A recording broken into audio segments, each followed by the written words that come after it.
There is a created order to the world around us.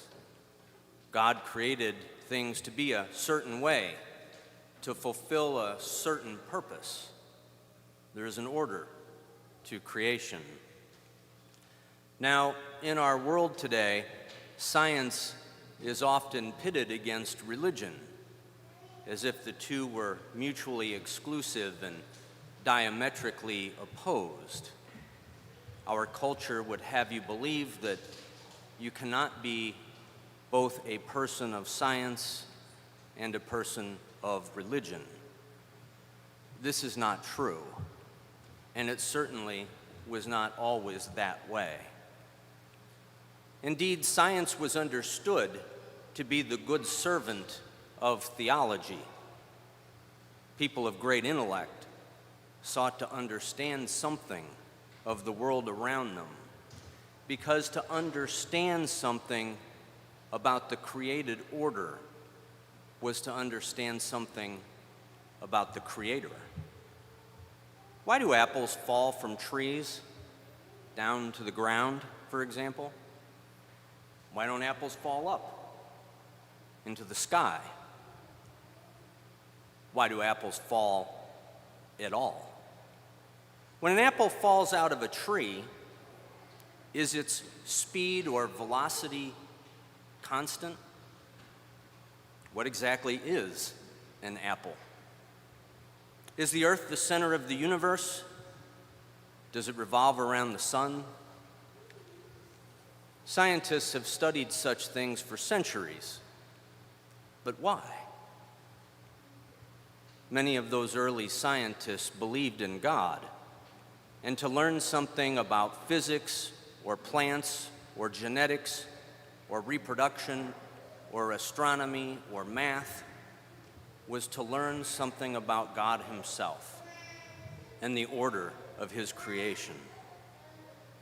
Contrary to the popular narrative, the church has long supported scientific endeavors. Gregor Mendel, often referred to as the father of modern genetics, was in reality Father Gregor Mendel, a Catholic priest. Many of his experiments regarding dominant and recessive traits were conducted in the monastery in which he lived. Copernicus, the famous mathematician and astronomer, was a canon of the Catholic Church, although there's some historical debate about whether he was ever ordained to the priesthood. What is certain, though, is that his life was intertwined with the church. He believed in God, and he dedicated his most famous work to Pope Paul III. The astronomer Galileo, in spite of all the controversy, was a devout Catholic. He described himself as a loyal son of the church. Mathematicians René Descartes and Blaise Pascal also believed in God and had Catholic roots. Roger Bacon, sometimes known as the father of the scientific method, was a Franciscan friar. Let me say that again. The father of the scientific method was a Franciscan. Georges Lemaitre was a brilliant physicist. He was also a Catholic priest. Ever heard of the Big Bang Theory? Not the TV show, but the actual scientific theory. Father Lemaitre proposed the Big Bang in 1931. It was his idea. There's a well-known photograph of Father Lemaitre and Albert Einstein, taken after Einstein attended a lecture by Father Lemaitre.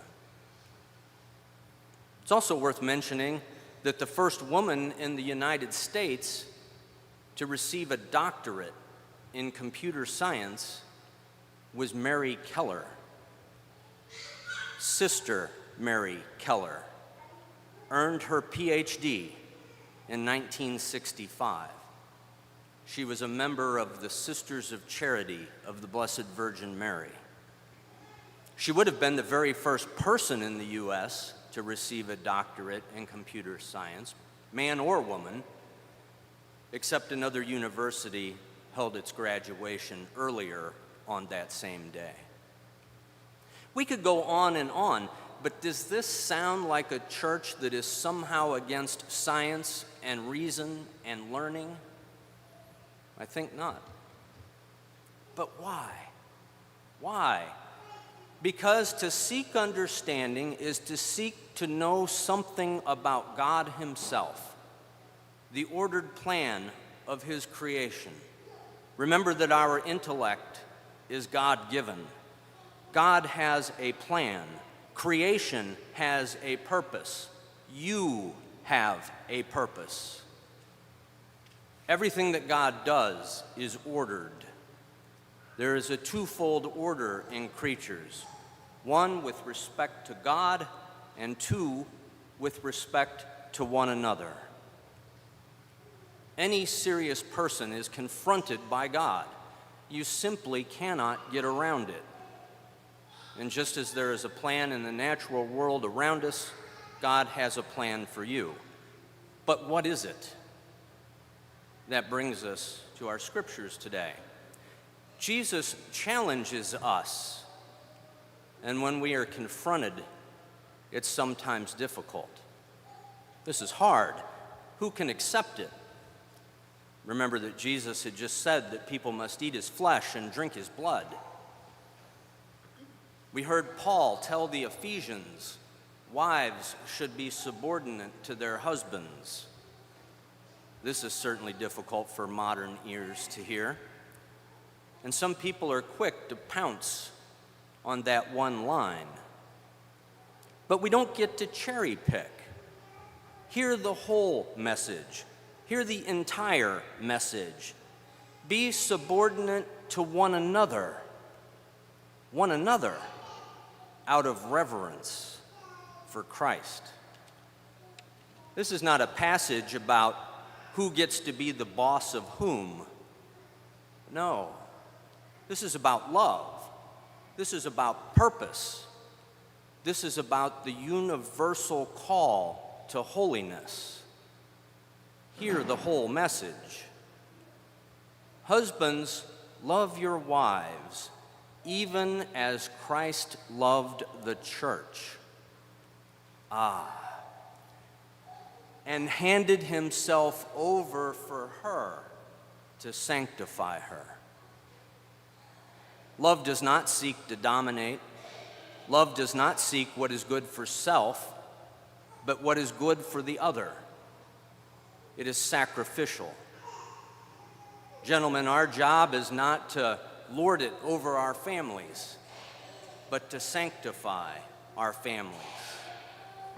It is part of the divine plan that God allows us to cooperate with Him to bring one another to holiness.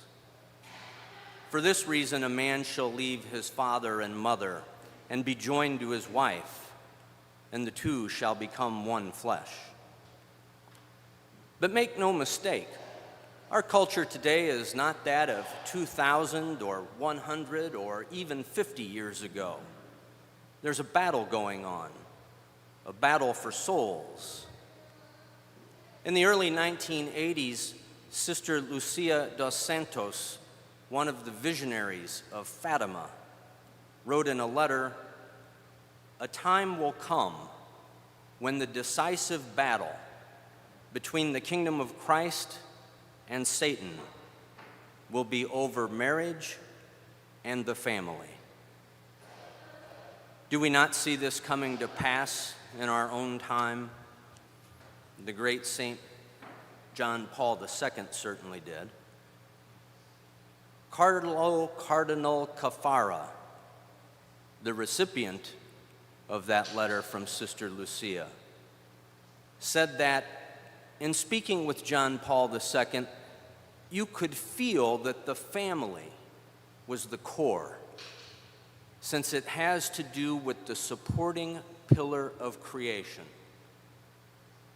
the supporting pillar of creation, and the truth of the relationship between man and woman, between the generations. If the foundational pillar is damaged, the entire building collapses. And we're seeing this now because we are right at this point, and we know it. My friends, we live in a time when some would have you believe that marriage is not just between one man and one woman. We live in a time when some would have you believe that just being either a man or a woman is fluid and flexible, maybe even a matter of personal choice. And perhaps most despicably, we live in a time when some would have you believe that a baby growing in its mother's womb is not even human. These are lies that come from the father of lies, dressed up in half-truths that sound like freedom. They are lies that enslave us and destroy the dignity of the human person. It is diabolical. The time will come when the decisive battle between the kingdom of Christ and Satan will be over marriage and the family. When some say that the church is anti-science, we can point to a long list of Christians who were scientists. When some say that a man can choose to be a woman, we can point to the biological reality of male and female, the science of genetics and human reproduction. When some say that a fetus is not a human being, we can point to the unique human DNA present at the moment of conception. And when some say that the church is anti-woman, we can point to the many Catholic women who were scholars, who led movements and headed institutions long before such things were widely open to women in the secular world. Indeed, we can point to Mary, the Mother of God, a woman who had such a pivotal place in salvation history, a woman whose freely given yes to God changed the world, a woman who walked to Calvary with her son and stayed with him at the foot of the cross. Being committed to Christ and his church is not for the faint of heart. Jesus challenges us. He confronts us with truth. As a result of this, many of his disciples returned to their former way of life and no longer accompanied him. Jesus then said to the 12, "Do you also want to leave?" Simon Peter answered him, "Master, to whom shall we go?